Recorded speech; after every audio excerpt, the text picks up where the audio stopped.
Terus mengatakan ke Pak Jokowi nggak meninggalkan legasi apapun di bidang. Oh, ini masih zaman Pak Jokowi loh. Orang tua murid, anggaran sedikit-sedikit uang di dalam aturan uang. Dari siapa? Dari Kerajaan Malaysia begitu. Percuma. Tahu ya? Galaxy Tab A8. Oh, ada smart keyboard juga. Itu apa? Wih, smart. Gila. Wih, senangnya. Dekat Indo tak ada. Hai semuanya, assalamualaikum warahmatullahi wabarakatuh. Berjumpa lagi dengan saya, Hai Merbat TV. Oke, apa kabar hari ini? Mudah-mudahan kabar daripada teman-teman semoga kabarnya sehat selalu, berkah umurnya dan selalu dipermudah segala urusannya. Amin amin ya rabbal alamin.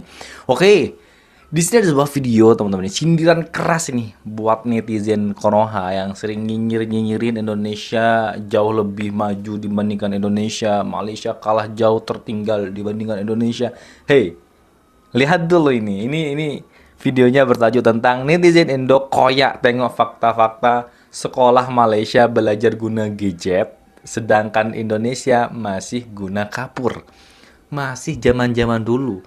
Sudah tidak mengikuti perkembangan zaman, teman. Sudah tertinggal jauh. Itulah ya kelebihan Indonesia mungkin seperti itu. Tapi Malaysia, teman-teman, semakin zaman ini berkembang, maka Malaysia semakin mengikuti, teman-teman.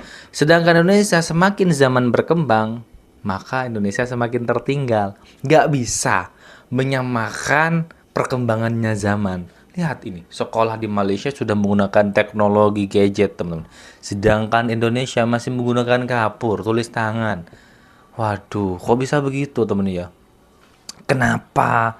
Terus dan terus Malaysia itu kalah dengan Indonesia. Indonesia itu kalah dengan Malaysia, seperti itu, maaf teman-teman.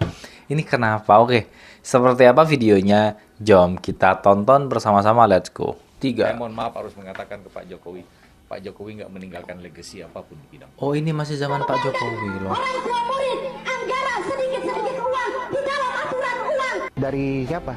Dari Kerajaan Malaysia begitu. Percuma. Tahu ya? Galaxy Tab A8. Oh, ada smart keyboard juga. Itu apa? Wih, smart.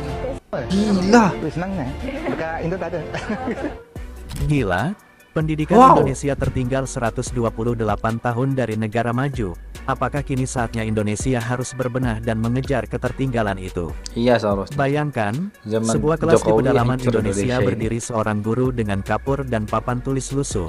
Namun di sisi lain, hanya berjarak beberapa ratusan meter ke utara, anak-anak pedalaman Malaysia sudah menggunakan tablet, terhubung ke internet Oh, berkecepatan gila, tinggi dan dibimbing oleh guru profesional.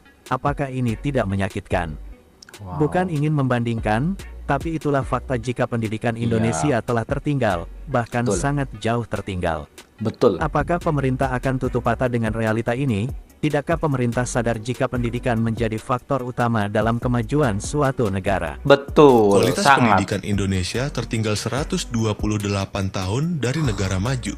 Penelitian dari Harvard menyebut bahwa Indonesia membutuhkan waktu hingga 128 tahun untuk mengejar ketertinggalan kualitas pendidikan dengan negara maju. Bagaimana jika 128 tahun untuk mengejar Malaysia? Misal ini Malaysia saja. Jauh, teman-teman. 108 tahun ini, 128 tahun ini lama banget untuk mengejar negara-negara, untuk menyetarakan dengan negara maju loh. Ini jauh lama banget. Kalau malah Indonesia terus seperti ini, ya untuk menjadi Indonesia emas ini akan menjadi Indonesia cemas nantinya ini. Ya astagfirullah. Ada beberapa faktor yang menyebabkan ini semua. Yang pertama, sistem pendidikan yang buruk. Kurikulum Indonesia terlalu menekankan pada hafalan, bukan pada keterampilan berpikir kritis dan aplikatif. Negara-negara maju seperti Finlandia dan Jerman sudah menerapkan pendidikan berbasis minat dan kompetensi sejak dini. Sedangkan Indonesia baru dimulai pada jenjang SMK. Kedua, kualitas guru yang jelek. Indonesia memiliki sekitar 4 juta guru, tetapi hanya 100.000 guru per tahun yang mendapatkan pelatihan ulang. Masih banyak guru yang cara mengajarnya kuno, hanya membaca buku dan siswanya disuruh menghafal, bukan berpikir. Kemudian, faktor lain adalah soal infrastruktur dan akses. Masih banyak sekolah-sekolah yang rusak, jaringan internet yang tidak merata, bahkan distribusi buku yang sangat dasar juga tidak merata. Bebankan orang tua murid, anggaran sedikit-sedikit uang di dalam aturan uang. Protes. Ini dia Mama Berdaster yang berunjuk rasa dengan suara lantangnya. pada hari Kamis 1 Agustus 2024 di halaman kantor Balai Kota Samarinda, Kalimantan Timur. Mereka meminta pemerintah mengusut 68 sekolah negeri yang diduga melakukan praktik jual beli buku dengan harga yang mahal. Selain itu, mahalnya buku penunjang juga menjadi perhatian khusus bagi puluhan emak-emak tersebut. Salah satu dari mereka menyampaikan pesannya yang berisikan bahwa setiap tahun orang tua murid berjuang untuk membelikan buku bagi anaknya. Namun mereka kecewa lantaran harga buku yang setiap tahunnya justru naik. Kak, itu dapat apa kak? Dapat apa itu? Peranti. Dari siapa? Dari Kerajaan Malaysia begitu. Percuma. Tak payah bayar. Berapa harga nih semua nih? Kau tahu? Bagi apa aja boleh tahu kak? Isinya kak? Apa tuh kak? tablet, Galaxy Tab A8. Oh ada smart keyboard juga. Itu apa kak? casing dengan apa nih? Pen. Oh ada pen juga. Lagi percuma. Wih senang nih. Dekat Indo tak ada.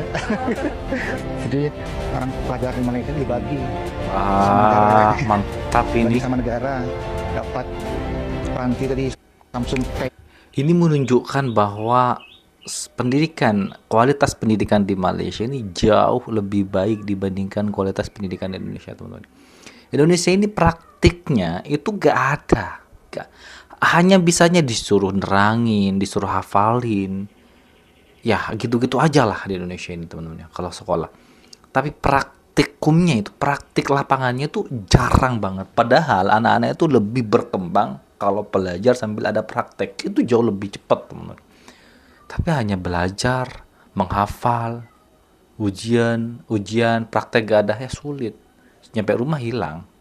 Pengetahuan yang kita pelajari di kelas, jika hanya cuma menghafal dan membaca, itu nyampe rumah hilang. Kalau dipraktekin, itu nyampe rumah masih ingat. Prakteknya bisa jadi dipraktekkan lagi sampai rumah, teman-teman.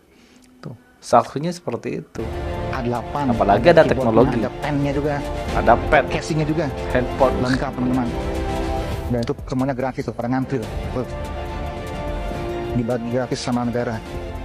Saya mohon maaf harus mengatakan ke Pak Jokowi nggak meninggalkan legasi apapun di bidang pendidikan. Ya, itu clear tuh. Ya, saya. Ya kan. Jadi ya yang kasihan ini adalah beban kerja nanti untuk ya the next regime ini, the next president, karena kita nggak pernah memperhatikan persoalan pendidikan ini secara serius. Bukan bagian dari investasi. Bayangkan tahun 75-80 Malaysia belajar ke kita. Sekarang terbalik. Ya. Itu kan karena mereka sistemnya bagus. Mahathir percaya betul pada investasi pendidikan. Ya. Yang saya ingat dulu waktu saya di Amerika itu, orang Indonesia 2, orang Malaysia ada 40. YouTuber ni terkejut selepas tahu gaji guru di Malaysia boleh cecah 19 juta rupiah ataupun RM5,500. Berapa gaji guru di Indonesia? Gaji guru di Indonesia adalah di antara 1.5 juta rupiah Jauh lah. 5.9 juta Ini rupiah. jauh banget ya. Kalau dalam ringgit Malaysia, RM416 hingga RM1,637. Tapi yang lebih parah lagi, gaji guru kontrak. Gaji guru kontrak adalah di antara RM250,000 hingga RM500,000 sebulan. Kalau dalam ringgit Malaysia, RM69 hingga RM138 sebulan. Korang tengok komen ni. Dia kerja 5 tahun diberi gaji RM69 sebulan. Sebab tu ada guru kontrak yang sampai jadi pemulung macam ni. Gua mau sedikit perbandingan antara tugas kuliah gua di Malaysia sama tugas kuliah gua di Indonesia. Yang pertama, tugas kuliah di sini penilaiannya lebih detail, guys. Rata-rata tugas gue di sini adalah analisis jurnal. Mungkin analisis jurnal udah nggak asing di Indonesia, tapi nggak dengan sistem penilaiannya. Jadi di sini setiap mata kuliah itu ada form penilaiannya. Misal ada nilai 1 sampai 5 gitu. Kalau misal analisis lu menggunakan sumber yang tepat, kemudian memakai argumen yang konsisten, kemudian juga tulisannya rapi, lu bisa tuh dapat nilai 5. Terus kalau misalnya yang kurang gimana? Dapat 4. Kalau misalnya ada yang kurang lagi 3 sampai dengan 1. Kalau lu nggak ada kriteria-kriteria tersebut di dalam tugas lu. Jadi gua kalau nggak bener, kalau gua acak-acakan nugas, gue takut dapat nilai 1 bro di sini. Wow. Tapi kalau di Indo kita kayak bodo amat nggak sih pakai ChatGPT, orang nggak dicekin ini gitu kan? Yang kedua, setiap matkul udah disusun dengan rapih tugasnya per bulan. Jadi nggak ada tuh yang namanya lu dikasih tugas sesuai dengan mood dosen lu mau ngasih tugas apa gitu. Terus di sini adalah satu matkul 4 sampai 5 tugas wajib per semester. Itu belum ditambah tugas-tugas tambahan. Jadi ya udah tugas lu tok sesuai dengan struktur tugas yang ditentuin gitu. Yang ketiga, tugas lu dituntut untuk perfect dan teliti setiap tugasnya. Jadi lu nggak bisa tuh cuman ngandelin copy paste dan lihat AI buat ngerangkum jurnal. Mau nggak mau lu harus baca tuh jurnal dari atas sampai bawah, kemudian lu analisis. Karena kalau nggak lu analisis, ya udah dapat nilai jelek di situ. Kalau di gua di Indonesia, udah gua udah dirangkumin AI, tinggal parafrase selesai. Akhirnya apa? Kita itu nggak biasa dengan sesuatu yang berat gitu. Makanya banyak dari mahasiswa kita itu yang brain rot, baru baca jurnal sedikit udah ngantuk, udah bad mood. Jadi gimana kalau menurut kalian? Tulis dong di kolom komentar. Oke teman-teman semuanya, itulah video reaction hari ini. Kurang bukti apa lagi Anda dari netizen Konoha yang seakan-akan negara kita ini baik-baik saja. Negara kita Indonesia ini termasuk negara tercinta saya ini enak-enak saja. Tidak. Baik dari sektor ekonomi, baik dalam sektor kehidupan lah. Apalagi ya sistem pendidikan yang seperti ini. Syarat untuk menjadi Indonesia maju itu paling utama adalah pendidikan. Jika pendidikan itu diperbaiki di Indonesia, diperbaiki struktur pendidikan, tidak terlalu kurikulumnya tidak digonta-ganti, diacak-acak dan sebagainya, maka saya berharap tak lama Indonesia akan menjadi negara maju. Karena berhubung pemerintah Indonesia tak ingin rakyatnya itu pinter-pinter agar bisa dikorupsi, teman-teman ya. Makanya pendidikan ini dibuat amburadul agar negara ini tidak terus maju. Kekayaannya terus dirampas oleh pemerintahan yang rakus dan lain sebagainya. Pengadilan dan lain sebagainya disogok habis-habisan, tidak pro terhadap rakyat. Ini yang aduh ya Allah.